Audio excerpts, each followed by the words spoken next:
Thank you. Good morning, everyone. Good morning. Thank you all for being here. It's a wonderful day to be able to get together and talk about the shared principles, the shared values that we all have as Hispanics and Republicans. Before we get started, I do want to say some thank yous. I want to say thank you to the folks that helped to organize this event. Thank you to Americans for Tax Reform. Thank you to the Hispanic Leadership Fund to help to organize this great event. I want to say thank you to State Farm agent Lisa Miller for sponsoring this event as well.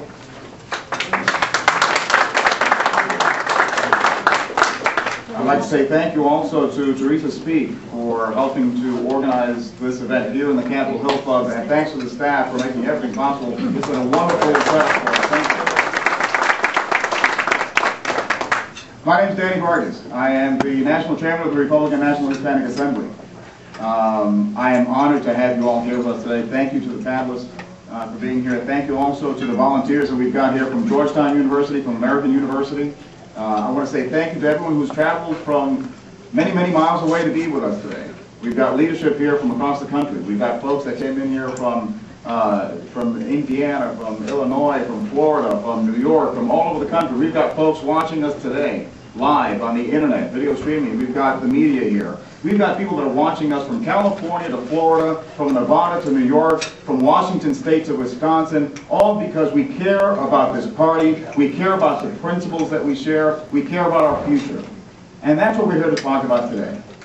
The reason that we brought this event together is not that this is going to be a destination. This is not a save-all, end-all. This event is intended to be the beginning of a journey where we as Hispanics, as Hispanic Republicans that care about this party, we're going to reach out, we're going to work together, we're going to find a way to be able to bring this party back to power, back to being able to run this country in the way that we know this country needs to be run.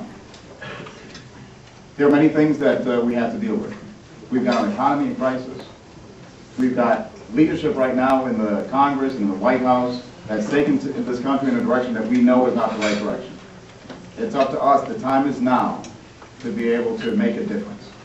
And it is altogether fitting and appropriate that we have this event at a time that we are celebrating the bicentennial of the birth of the first Republican president, Abraham Lincoln.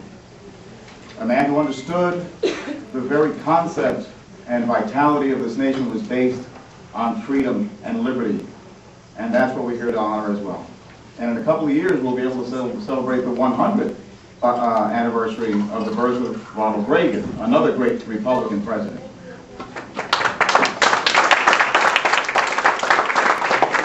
It's also fitting that we're having this event in the shadows of the U.S. Capitol, the place where today decisions are being made that are going to affect not only our security today, but also the economic vitality of our country and the future of our grandchildren, our great-grandchildren.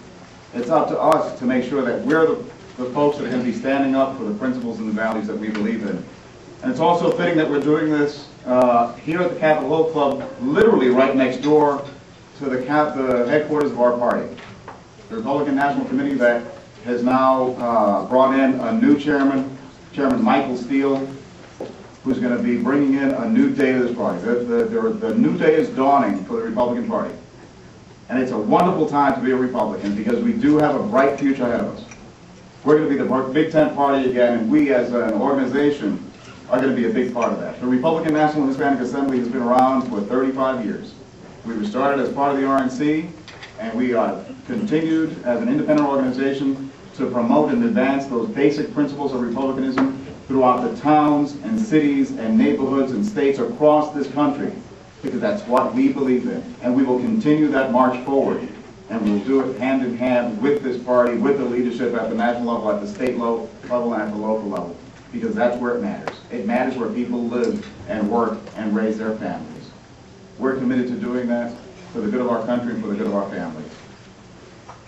There's one thing that I want to make sure that I mention. The reason that we did this as well at this occasion is because there is no time to waste. We cannot waste time. There's a lot to do. There's a lot of heavy lifting. We will be rolling up our sleeves and we'll be getting to work. And right now the Congress is in recess, which is probably a good thing because frankly some of the members of Congress might have wanted to come over and take their own time to speak, and we really wanted to get to work. But we did have some great support from the members of Congress. We've got folks from the Senate and from the House that express their support for the organization, for this endeavor. We've got, in fact, a video message from Congressman Mike Pence, who's part of the leadership in the House. And we've gotten letters of support from folks like Senator Ensign from Nevada and others, and we are so moved and touched by their support. So we're going to move on with our panels. We've got three panels that we're going to look at today. The first panel is going to be talking about where we stand. The statistical information, the data that we need to look at very concretely, very coldly, to look at where we are and where we need to make improvements. And then we'll have a panel talking about the issues. The fact that realistically Hispanics and Republicans are very close in terms of issues. And we need to be able to rebuild that connection that we have between the Republican Party and the Hispanic community. And then lastly, we'll move forward. We're going to be looking at what we need to do in concrete ways to be able to increase our turnout among Hispanics.